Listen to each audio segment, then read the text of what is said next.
కాలంలో దేవుని మందసము ఇశ్రాయేలు దగ్గర లేదు, ఉన్న బాలాల్లో ఉంది. అభినాదాబు ఇంట్లో ఉండింది. భక్తిపరుడు నీతిమంతుడైన అభినాదాబు ఇంట్లో ఉంది. ఆ టైంలో సౌలుకి ఎప్పుడు అవసరం రాలేదంట మందసం దగ్గరికి వెళ్ళి విచారణ చేయాలి, మందసం దగ్గర దేవుని సన్నిధిని వెదకాలి అనే అవసరత, అక్కర, ఆ ఆశ సౌలు జీవితంలోనే లేదంట. అసలు దావీదు అంటున్నాడు, సౌలు దినములలో మనం దాని అంత విచారణ చేయకుండా ఉన్నాం కదా, దేవుని మందసం బయట ఎక్కడో వేరే వాళ్ళ దగ్గర ఉండటం ఏంటి? దేవుని మందసము మనం రాజ్య పరిపాలన చేసుకుంటున్న ముఖ్య నగరులోనే ఉండాలి. దేవుని మందసమే మన ముఖ్య నివాసం అయి ఉండాలి.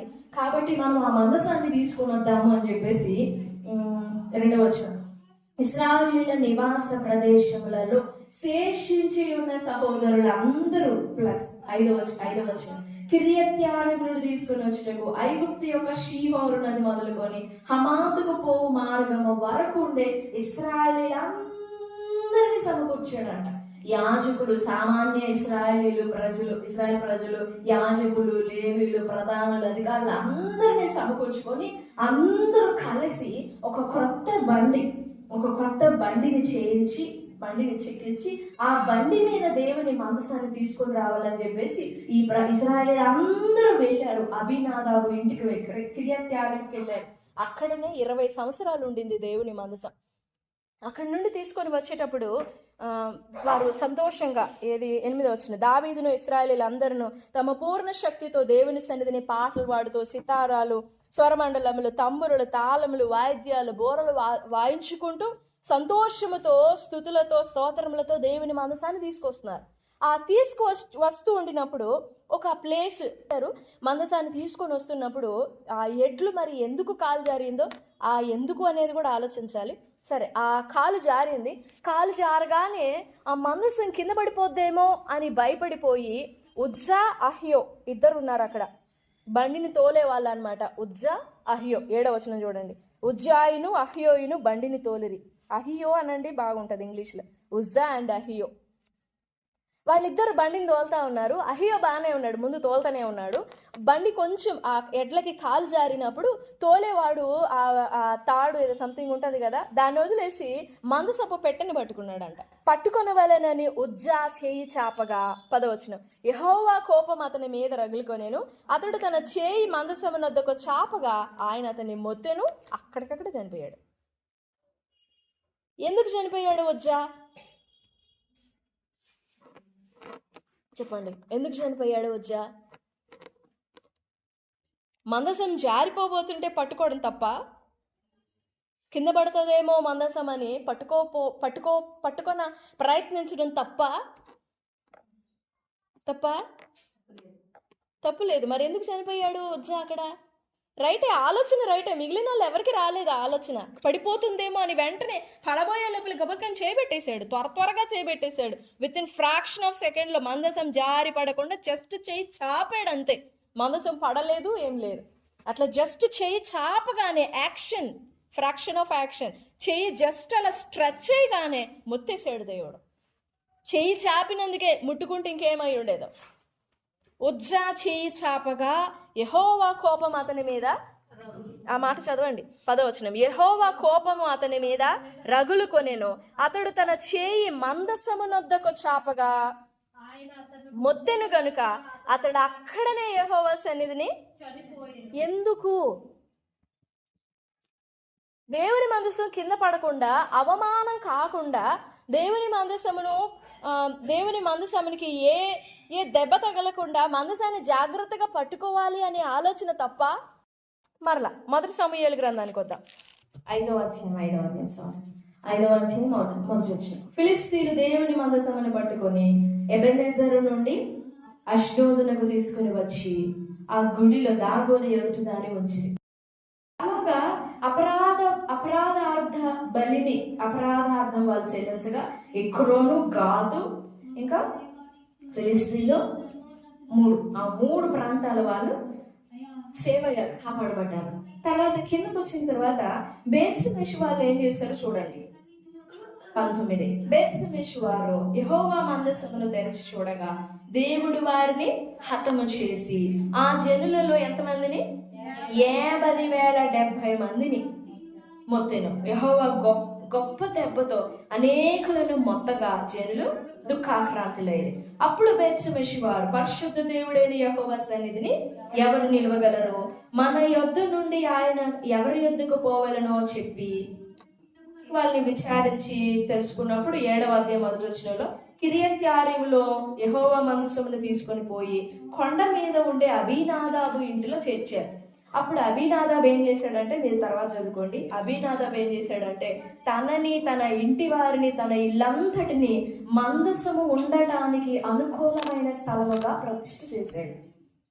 అలాగ ఇంటి వాళ్ళందరూ కూడా మందసమును కాపాడడానికి ప్రతిష్ఠించుకున్నందున 20 సంవత్సరాలు ఉంచాడంట దేవుడు ఆ మందసాన్ని వాళ్ళ ఇంట్లో. ఎవరింట్లో? ఎవరైనా? అబీనాదాబు. పలకండి, అబీనాదాబు. పలకండి. ఎన్ని సంవత్సరాలు ఉంది మందసం? ఎన్ని సంవత్సరాలు? ఎవరింట్లో? అబీనాదాబు. 20 సంవత్సరాలు ఇక్కడే ఉంది. సౌలు రాజరికం చేసుకుంటూనే ఉన్నాడు. సౌలు కాలం అయిపోయింది. దావీదు కాలం వచ్చేసరికి కూడా అప్పటికి మందసం ఇంకా తీసుకొని రాబడలేదు. పర్టికులర్ ప్లేస్ ఏది పరిశుద్ధంగా పవిత్రపరచబడిన, ముఖ్యంగా నిర్ణయింపబడిన స్థలానికి మందసం తీసుకురాబడలేదు. ఇందాక చదివాం కదా మొదటి దినవృత్తాంతంలో, ఆ టైం వరకు కూడా అబీనాదాబ్ ఇంట్లోనే ఉంది దేవుని మందసం. అక్కడ మనం ఆలోచించేది ఏంటంటే మందసమును వాళ్ళు ఫిలిస్తీన్లు, గాతు, ఎక్రోను, ఇంకొకరు ఎవరు? ఫిలిస్తీ దేశం ఫస్ట్ దేశం ఎవరిది? అష్డోదు వారు, గాతు వారు, ఎక్రోను వారు మందసాన్ని తమ దగ్గరికి తీసుకొని పోయినప్పుడు మందసము వారిని బ్రతికినీలా, మందసము వారిని బాధ పెట్టినది. మందసమునకు తగిన మర్యాదలు వాళ్ళు చేయని కారణంగా వారు మొత్తపడ్డారు. తర్వాత బేత్షెమెషు వారు కొంచెం కొద్ది గొప్ప దేవుని మందసం గురించి ఇశ్రాయేలుతో పరిచయాన్ని బట్టి ఇశ్రాయేలీలు అయ్యి ఉండి కొద్ది గొప్ప మర్యాద తెలిసి ఉండి ఆ మందసానికి కొంచెం మర్యాద చేయగా దేవుడు సంతోషించాడు, వాళ్ళని సంతోషపెట్టాడు. వాళ్ళు బలులు అర్పించినంత వరకు బాగానే ఉన్నారు. వెంటనే వాళ్ళకు కూడా కొంచెం గర్వం ఎక్కువైపోయి ఏం చేశారు, ఆ మందసాన్ని ఓపెన్ చేసి చూసారు. కెరూబులు, మందసం అనగానే ఫస్ట్ గుర్తుకు రావాల్సింది కెరూబులు ఉంటాయి మందసం మీద. ఈ లోపల ఉండేది ఇవన్నీ కూడా. ఈ మందసాన్ని ఎంత గర్వం, అహంకారం అనాలా, తెలియని వాళ్ళు కాదు, వాళ్ళు తెలిసిన వాళ్ళే. తెలిసి మందసాన్ని ఇట్లా ఓపెన్ చేసి చూసారు. చూడగానే దేవుడు మొత్తేసాడు. ఎవరెవరు ఆ బేత్షెమెషులో మరి ఆ గ్రామంలో ఆ 50,000 మంది ఉన్నారో లేదో, ఉన్న మొత్తాన్ని దేవుడు మొత్తేసాడు. మిగిలిన శేషించే వాళ్ళు భయపడి పంపించేశారు. ఇంకా మందసం అక్కడ ఉండకూడదు. మందసం విషయంలో దేవుడు ఎందుకు అంత భయంకరమైన కార్యం చేయాల్సి వచ్చింది? ఒక పెట్టే కదా అది, తుమ్మకరతో చేయండి మందసాన్ని అన్నాడు దేవుడు. ఏ కరతో? తుమ్మకరతో నాకు ఒక మందసం చేయాలి అన్నాడు. ఒక పెట్టే కదా, ఆ పెట్టె విషయంలో దేవుడు ఎందుకు అంత కఠినంగా ఉన్నాడు? చంపేసేంత కోపమా పెట్టెని తెలిస్తే, పెట్టెని ముట్టితే, పెట్టెని చూస్తే? ఇక్కడ వీళ్ళేమో తెరిచి చూసారు, అక్కడ ఉజ్జయేమో జస్ట్ చేయి చాపాడు, పడిపోద్దేమో అని చెప్పి జస్ట్ చేయి చాపాడు. అంత మాత్రాన దేవుని కోపం రగిలిపోవాలా? అంత మాత్రాన దేవుడు వారిని మొత్తేయాలా? ఎందుకు మనసు విషయంలో దేవుడు అంత పర్టికులర్ గా ఉన్నాడు అంటే, ఇశ్రాయేలీలు దేవుని చూడలేదు. ఏది కృత నిబంధన కాలంలో దేవుడు శరీరమును దాల్చుకొని తన కుమారుని భూమి మీదకి పంపించేంత వరకు మందసమే వారికి సర్వం. అలాంటిది ఆ మందసం విషయంలో వాళ్ళు ఎంత గర్వించి ప్రవర్తించారో. ఇప్పుడు 22 అక్కడ నేను నిన్ను కలుసుకుని కరుణాపీఠము మీద నుండి, శాసనము గల మందసము మీద నుండి, 2 కెరూబుల మధ్య నుండి నేను ఇశ్రాయేలీల నిమిత్తము నీకు ఆజ్ఞాపించే సమస్తమును. 29వ అధ్యాయం 42వ వచనం. ఆ మాట ఎన్నిసార్లు అన్నాడు దేవుడు? 29:42. యెహోవా సన్నిధిని సాక్షిపు గుడారం యొక్క ద్వారమునంద నీ తరతరములకు నిత్యముగా అర్పించు దహనబలి నీతో మాట్లాడుటకు నేను అక్కడికి వచ్చి కలుసుకుందును, అక్కడికి వచ్చి ఇశ్రాయేలీయులను కలుసుకుందును, అది నా మహిమ వలన పరిశుద్ధ పరచబడును. దేవుడు ఏం చెప్పారు? నేను ఎక్కడ కలుసుకుంటానని చెప్పారు? ఆ మందసం కెరూబుల మధ్య నుండి, దాని ఫస్ట్ చదివిన వచ్చిన 25-22, అక్కడ నేను నిన్ను కలుసుకొని కరుణాపీఠము మీద నుండి శాసనములు గల మందసం మీద నుండి 2 కెరూబుల మధ్య నుండి నేను ఇశ్రాయేలు నిమిత్తం నీకు ఆజ్ఞాపించే సమస్తం. ఈ 2 కెరూబుల మధ్య యెహెజ్కేలు గ్రంథంలో ఉంది చూడండి. యెహెజ్కేలు గ్రంథం 1వ అధ్యాయము 4. అగ్నిలో నుండి కరగబడినదే ప్రజ్వలించుచున్న అపరంజి వంటిది ఒకటి 13. ఆ జీవుల రూపములు మండుచున్న నిప్పులతోనూ దివిటీలతోనూ సమానం. ఆ అగ్ని జీవుల మధ్య ఇటు అటు వ్యాపించెను. ఆ అగ్ని అతి కాంతిగా ఉండెను. అగ్నిలో నుండి మెరుపు బయలుదేరుచుండెను. కెరూబుల సాదృశ్యము ఇది.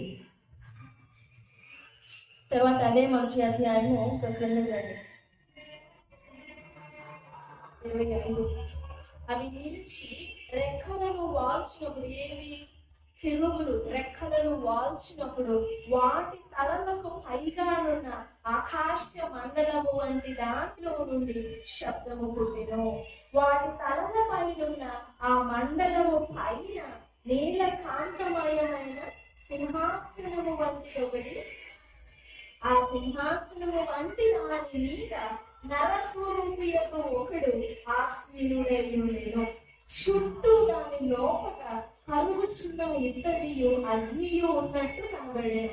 నడుము మొదలుకొని మీదికి, నడుము మొదలుకొని దిగువకును ఆయన అగ్ని స్వరూపముగా నాకు ఎలా కనబడినారు?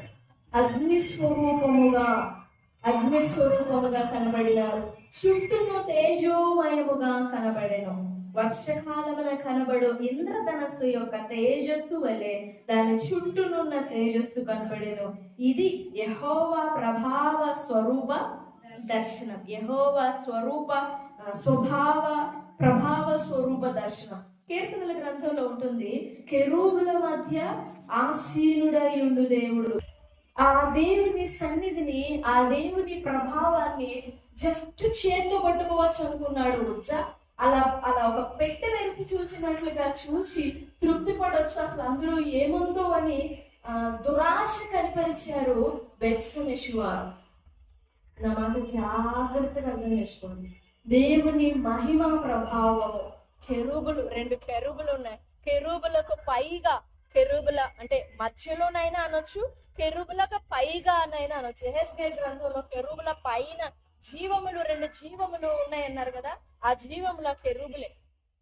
ఆ మధ్య ఆకాశ మండలము వంటిది ఒకటి కనపడుతుంది.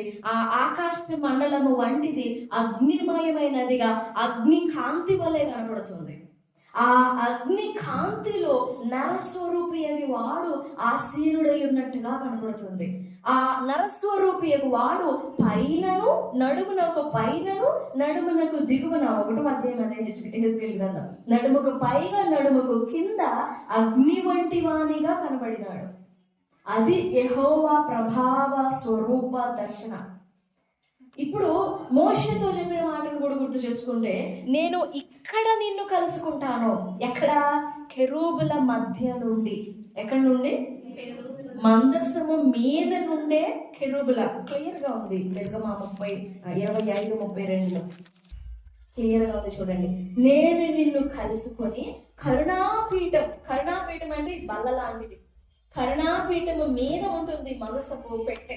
ఈ మందసము శాసనములు గల మందసము మీద నుండి 2 కెరూబులు. ఇది కరుణాపీఠం, ఇది మందసం, 2 కెరూబులు. ఈ కెరూబుల మధ్య నుండి నేను ఇశ్రాయేలీయుల నిమిత్తము నీతో మాట్లాడాలనుకున్నవన్నీ ఈ మధ్య నుండి నీకు ఒక స్వరం వినపడుతుంది అన్నాడు దేవుడు మోషేతో. ఈ కెరూబుల మధ్య ఆసీనుడయ్యుండు వాని ప్రసన్నత, కెరూబుల మధ్య ఆసీనుడయ్యుండు వాని సన్నిధి అంత తేలిక కాదు భరించడం, తట్టుకోవడం. ఇశ్రాయేలీయులలో యాజకుడు, ప్రధాన యాజకుడు కూడా కన్నెత్తి నేరుగా గుడ్లప్పగించి చూడడానికి లేదు. జస్ట్ వెళ్ళాలి, తలదించుకొని వెళ్ళాలి. తలదించుకొని వెళ్ళి మళ్ళా తన వెనుక భాగం మందసానికి చూపకూడదు. ఇట్లా ఇట్లా వెళ్ళిన వాడు మళ్ళీ వెనక్కి వచ్చినప్పుడు వెనక్కి రివర్స్ లోనే రావాలి. మళ్ళీ వెనక్కి తన దేహాన్ని చూపకూడదు. లోపలికి వెళ్ళేటప్పుడు తన వస్త్రాలు వేసుకోవాల్సిన విధానం కూడా ఉంటుంది. తర్వాత చదువుకోండి. ప్రధాన యాజకుడు దేవుని సన్నిధిలో నిలవలేడా? దోషం అంటే ప్రధాన యాజకుడు కూడా తట్టుకోలేడు. ఆ స్థలమున అక్కడ నువ్వు రా, అక్కడికి రా, నేను నిన్ను కలుసుకుంటాను అంటాడు దేవుడు. ఎవరిని? మోషేతో. అంత ప్రెషస్ మోషే దేవునికి, అంత సన్నిహిత మోషేకి దేవునికి మధ్య. ఆ మందసము మధ్య ఎవరున్నారు? ఆ కెరూబుల మధ్య ఎవరున్నారు? కెరూబుల మధ్య ఎవరున్నారు? దేవుడు. దేవుని సన్నిధి ఉంటే ఈ కెరూబుల మధ్య, కెరూబులు ఎలా ఉంటారంటే, ఇప్పుడు ఈ బైబిల్ ఇది అనుకోండి, ఎలా చెప్పాలి, బాక్స్ ఓపెన్ చేయడం, 2 doors ఉంటాయి కదా, 2 తలుపులు ఉంటాయి కదా, 2 తలుపులు ఆ పెట్టె ఓపెన్ చేయడానికి ఇట్లా 2 ఓపెన్ చేయాలి. ఆ కెరూబులు ఒక హ్యాండిల్, గ్రిప్ లాగా, మనం ఏదన్నా పట్టుకొని ఓపెన్ చేయాలంటే హ్యాండిల్ ఉంటుంది కదా, గడిలాగా ఉంటుంది కదా, అలాగ ఉంటాయి అన్నమాట. ఈ కెరూబులని ఇట్లా పట్టుకొని ఇట్లా ఓపెన్ చేశారు వాళ్ళు. అందుకు దేవునికి మండినది. కెరూబులు, ఆ కెరూబుల మధ్యనే దేవుని సన్నిధి. కెరూబుల మధ్య దేవుని సన్నిధి ఉంటే ఇట్లా, అది ఎంత కామన్ బాక్స్ అనుకున్నారో వాళ్ళు తెలుసు, వాళ్ళు ఇశ్రాయేలీలే. తెలియకపోతే లేవీలు ఎక్కడి నుంచి వచ్చేవాళ్ళు, తెలియకపోతే సమాధాన బలులు ఎక్కడి నుంచి వచ్చేవి, తెలియకపోతే దహన బలులు ఎలా అర్పించేవాళ్ళు వాళ్ళకి తెలుసు. తెలిసి ఎంత గర్వించి సాహసించి దేవుని సన్నిధి అంటే చెలగాటమాడి కెరూబుల్ని ఒక ఆట వస్తువులాగట ఓపెన్ చేసేసారా. దెబ్బకి పొత్తేసాడు దేవుడు. 50,070 మంది చెప్పేశాడు. అప్పుడు పట్టింది భయం. ఓ అమ్మో, మన దగ్గర ఉండకూడదు అని చెప్పేసి అప్పుడు పంపించారు అభినాదాబు ఇంటికి. నేను చెప్పాలనుకున్న మాట ఏంటంటే, ఆ కెరూబుల మధ్య ఉండే ఆ సన్నిధి నువ్వు నేను అనుభవించాలి. కెరూబుల మధ్య ఉన్న ఆ సన్నిధిలోనికి, ఆ ప్రెజెన్స్ లోనికి నువ్వు నేను ప్రవేశించాలి. జిమ్ జుమ్, TZIM TZUM, జిమ్ జుమ్, a place between heaven and earth. పరలోకానికి భూమికి మధ్య ఉండే స్థలం. ఈ దేవుని మహిమ మీరు తర్వాత జాగ్రత్తగా చదవండి, అర్థం కాకపోతే అడగండి, చెప్తా.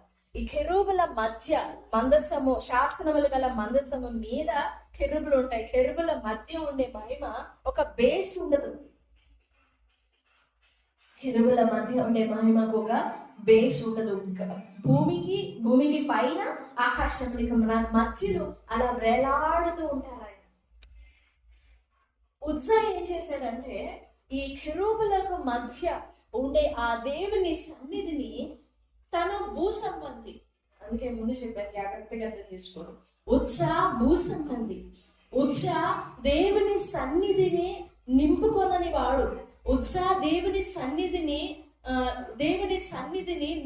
నింపుకోనని వాడు.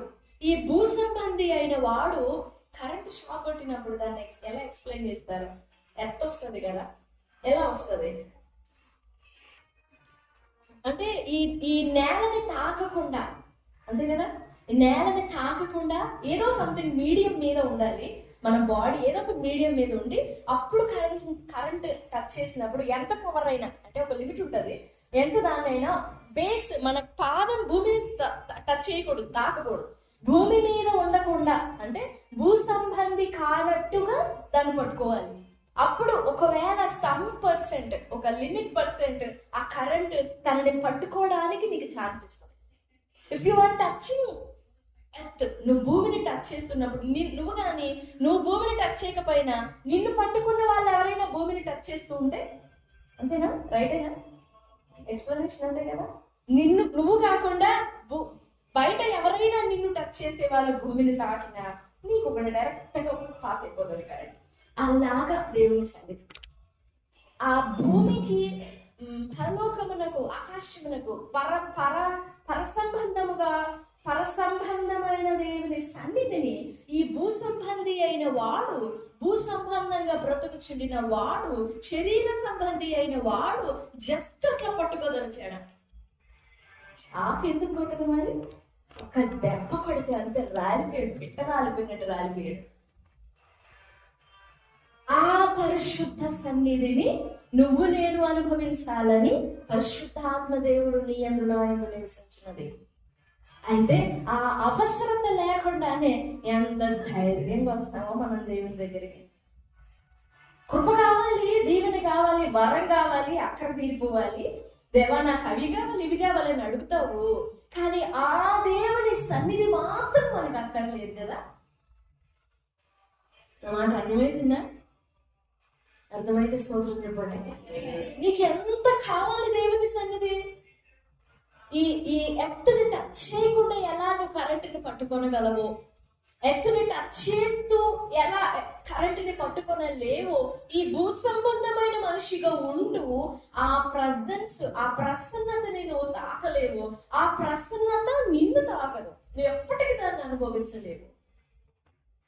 ఆ బెత్లెహేము వారేమో ఆ ప్రసన్నతని నార్మల్ గా అట్లా అసలు ఎంత గర్వం కనపడుతుందో వాళ్ళలో, ఎంత పొగరు, ఎంత గర్వంతో దేవునికి సంబంధించిన వస్తువులను వాళ్ళు ఇట్లా ఓపెన్ చేసేస్తారు. అంత ఆశమాష దేవుని సన్నిధి అంటే. ఈ ఉజ్జాయేమో అక్కడ నుంచి సంతోషంగా వస్తా ఉన్నారు. ఇంతవరకు మోస్తుంది నేనే కదా ఈ బండిని తోలుతుందనే గర్వం వచ్చిందేమో, ఆ పొగరు ఏర్పడిందేమో, మరి అలవాటు అయిపోయిందేమో మందసము. ఒకనొక ప్లేస్ కి రాగానే వెంటనే అట్లా చీజాపడాడు. ముట్టుకోని ఉంటే ఇంకెట్లా ఉండేదో పరిస్థితి. ముట్టుకోలా. దావీదు ఏ ప్లాన్తో వస్తున్నాడంటే ఆ అబీనాదాబు ఇంట్లో నుండి తీసుకొని పోయి తన నగరంలో పెట్టుకోవాలనుకున్నాడు. ఒకసారి జరిగేసరికి భయపడిపోయి రూట్ మార్చేస్తాడు. నా ఇంట్లో వద్దు అని చెప్పేసి రూట్ మార్చి ఒబేదేదో ఇంట్లో ఉంచుతాడు. నా ఇంట్లో ఉండ సాధ్యపడదు అని. అబీనాదాబు ఇంట్లో 20 సంవత్సరాలు ఉండగలిగినది మనసం. ఒబేదేదో ఇంట్లో కూడా చాలా సంవత్సరాలు ఉండింది మనసం. చూడండి, వీళ్ళు ఎవరో వచ్చి అట్లా చెయ్యి పట్టగానే మొత్తేశాడు దేవుడు. వాళ్ళు బెత్షెమెషు వారిని మొత్తేశాడు దేవుడు. ఈ మధ్యాహ్న కాల సమయంలో ఈ మాట్లాడించిన దేవుని బిడ్డలారా, నువ్వు నేను భూ సంబంధులంగా ఉన్నంత వరకు దేవుని సన్నిధిని రుచి చూడము. పోగా ఆ దేవుని మందసం విషయంలో, దేవుని సన్నిధి విషయంలో మనం చెలగాట పడుతుంటామే. ఏదైనా ఒక వరం కావాల్సినప్పుడు జస్ట్ అట్లా లారీ వేసుకొని టచ్ అయ్యి అవనట్టుగానే అట్లా ప్లగ్ చేసేస్తాం చూసారా? రేగి పండుగ వచ్చేటప్పుడు అంతే కదా, ముళ్ళు టచ్ కాకుండా జాగ్రత్తగా కోసుకుంటాం కదా. అలా పట్టుకుంటాం మనం దేవుని దగ్గరకు వచ్చి దీవెనలన్నీ అట్లా లాక్కెళ్ళిపోతా ఉంటాం. కానీ కొడతది తప్పిపోతాం.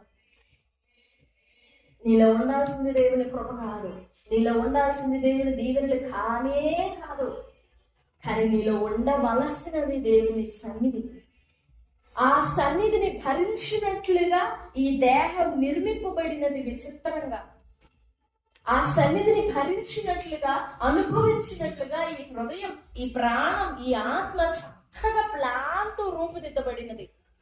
ఇంత చక్కగా విచిత్రముగా రూపుదిద్దుకొండిన ఈ దేహంలో దేవుని ఆత్మని నింపుకొనడానికి నువ్వు నేను ఎందుకు ప్రయాసపడట్లేదు? దేవుని సన్నిధి విషయంలో ఎంత ప్రయాసపడతాం మనం? దేవుని సన్నిధిని వేడుకొనడానికి ఎంత సమయం వెచ్చిస్తాం మనం? ఒకసారి ప్రశ్న వేసుకోండి. కృప కావాలా? ఆశీర్వాదం కావాలా? ఏదన్నా అక్కడ తీరిపోవాలా? ఇంకా అసలు రేపవళ్ళు తేవాలి. తీర్చు 24 గంటలే కాదే, ఊపిరి పీల్చినంతసేపు అదే. నీ ఆరోగ్యంలో స్వస్థత కన్నా ముఖ్యంగా, నీ జీవితంలో సక్సెస్ కన్నా ముఖ్యంగా, నీ జీవితంలో మేలు, దీవెన, ఆశీర్వాదం కన్నా ముఖ్యంగా నీకు కావలసినది దేవుని సన్నిధి. ఈ దేహం అందుకు మాత్రమే నిర్మింపబడినది.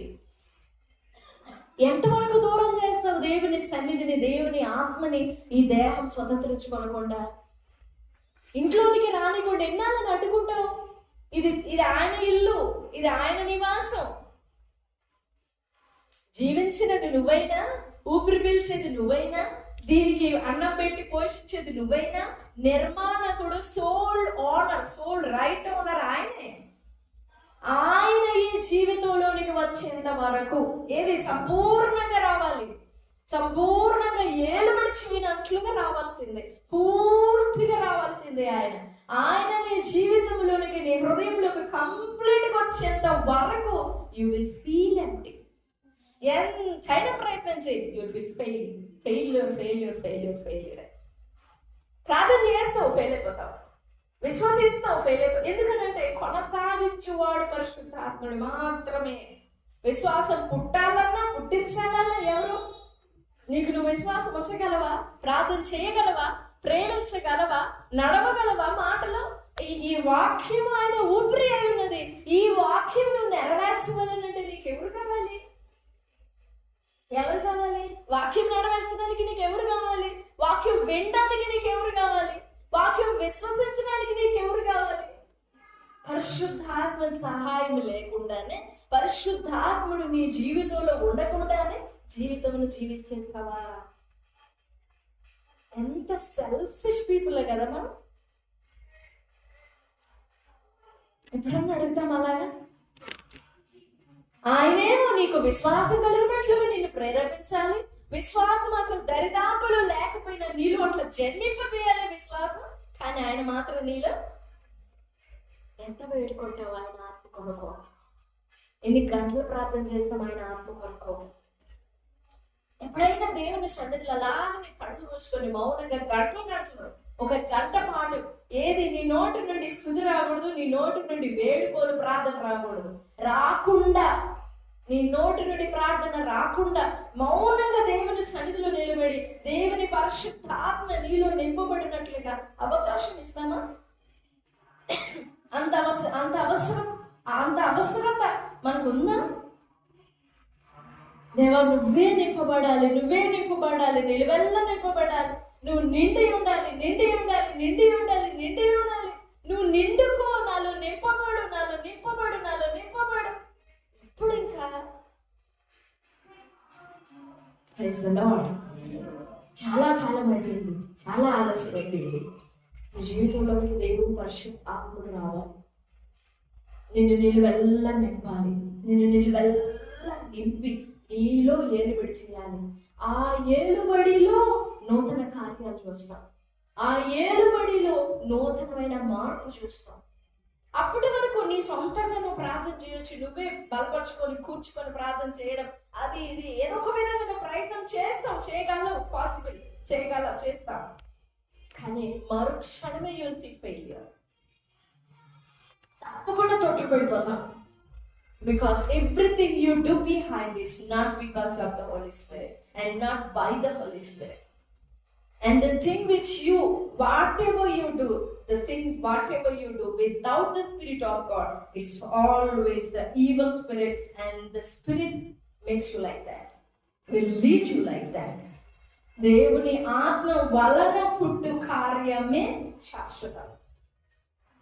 దేవుని ఆత్మ వలన పుట్టు కార్యమే శాశ్వతం. వాక్యం వినేటప్పుడు ఎంత ఆసక్తిగా వింటారో, చాలా ఆసక్తి కనపడుతుంది, చాలా ప్రేమ కనపడుతుంది, చాలా భయం కనపడుతుంది.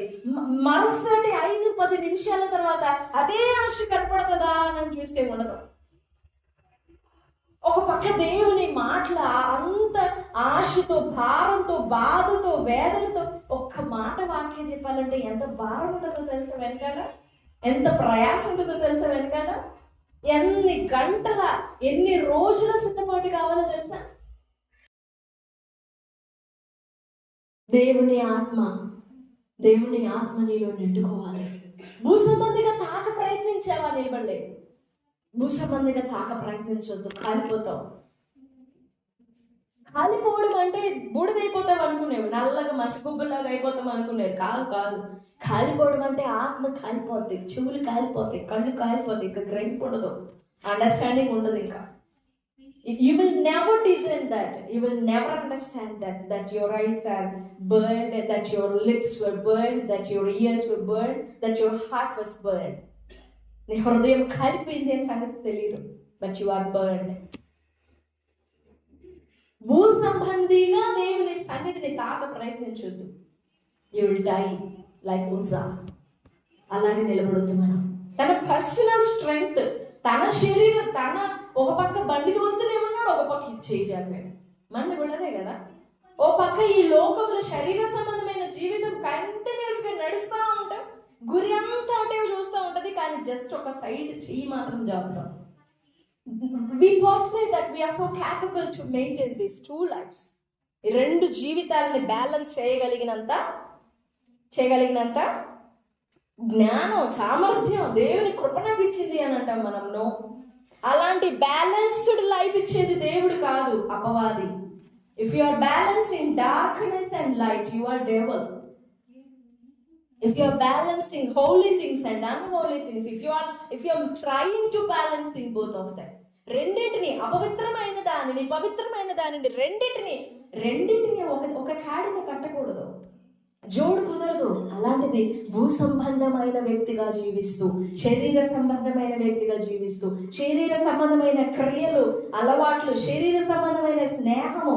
నువ్వు శరీర సంబంధమైనవి చేయకపోవచ్చు, కానీ శరీర సంబంధమైనవి చేసే వారితో నువ్వు జోడు కలిపావా, నీకు కూడా తగ్గుతుంది కరెక్ట్. నువ్వు టచ్ చేయకపోవచ్చు భూమిని, కానీ భూమి మీరు చూడండి, తర్వాత ఎక్స్పీరియన్స్ ట్రైల్ అయ్యండి ఒకసారి. కాబట్టి ప్రశస్తమైన సమయంలో ప్రభు సన్నిధిలో వేడుకుందాం. దేవా, నా నిలువెల్లా మీరు రండి, ఇది నీదే. You died for this, you loved this, you came down for this. నువ్వు పరలోకం విడిచిపెట్టి ఈ దేహం కొరకు కదా వచ్చావు, ఈ దేహం కోసం కదా నువ్వు ప్రాణం పెట్టావు, ఈ దేహంలోనికి నువ్వు రండి, మీరు రండి అని ప్రభు సన్నిధిలో వేడుకుందాం, బ్రతిమాలుకుందాం. నీ సన్నిధి నాలో లేకుండా, మోషే అడిగాడు కదా, నీ దూతను పంపిస్తాలే నువ్వు వెళ్ళు అని అంటే, నో, నీ దూతలు 100 మంది అయినా నాకొద్దు, 1000 మంది అయినా, దూతల సైన్యమైనా నాకొద్దు, నాకు నువ్వే కావాలి. అడుగుతాం అలాగే, దేవా నీ సన్నిధి కాకుండా, నీ ఆత్మ కాకుండా నాకు వేరేదేది వద్దు, ఏ దీవెన నాకు అక్కర్లేదు, ఏ వరం నాకు వద్దు, నాకు నీ ఆత్మ కావాలి. నీ ఆత్మ నాలో నివసించడానికి ఇదిగో ఈ బాడీలో శరీర సంబంధమైనది అంతటిని నీ అగ్నితో దహించి వేయ్యా, నాలో మీరు నీళ్ళల్లా నిండి ఉండండి, నన్ను నింపండి, నన్ను ఆత్మ సంబంధినిగా చేయండి. నేను భూ సంబంధమైన వ్యక్తిగా పరలోక సంబంధపు వరములను అందుకొన సెల్ఫిష్ గా, స్వార్థంతో అందుకొన చూస్తున్నాను. నాది కానిదా అని నేను భూ సంబంధమైనప్పుడు ఆత్మ సంబంధమైన వాటితో నీకెందుకు? నువ్వు ఎలా పట్టుకుంటావు వాటిని? భూ సంబంధమైన ఆశలున్నాయి నీలో, భూ సంబంధమైన తలంపులున్నాయి నీలో, భూ సంబంధమైన జీవితం ఉంది నీలో, భూ సంబంధమైన స్నేహాలు ఉన్నాయి నీలో, భూ సంబంధమైన ఇష్టాలు ఉన్నాయి నీలో. నువ్వెలా పట్టుకుంటావు పర సంబంధమైన దానిని? నువ్వెలా పరిశుద్ధుడమైన తండ్రి అని పిలుస్తావు? తండ్రి ఎట్లాగవుతాడు ఆయన నీకు? నువ్వు అపవాది దురాశలు నెరవేర్చే వ్యక్తివి కదా, అపవాది దురాశలన్నీ సంపూర్ణంగా నింపుకునే వ్యక్తివి కదా. నువ్వెలా పట్టుకుంటావు పరమండలమందున దేవుని సన్నిధిని? వేడుకున్న ప్రభు, నన్ను కడుగు, నాలో నీళ్ళను నింపబడాలి, నన్ను నింపయ్యా. శరీర సంబంధమైనది ఏది, ఏ రవ్వంత నాలో నిలవకుండా, నాలో నిలబడకుండా నన్ను కాల్చు, నన్ను శుద్ధి చేయి, నన్ను కడుగుని ప్రభు సన్నిధిలో వేడుకుందాం. దేవుడి మాటలన్నీ మన వినికిడిలో దీవించును గాక. ఆమేన్.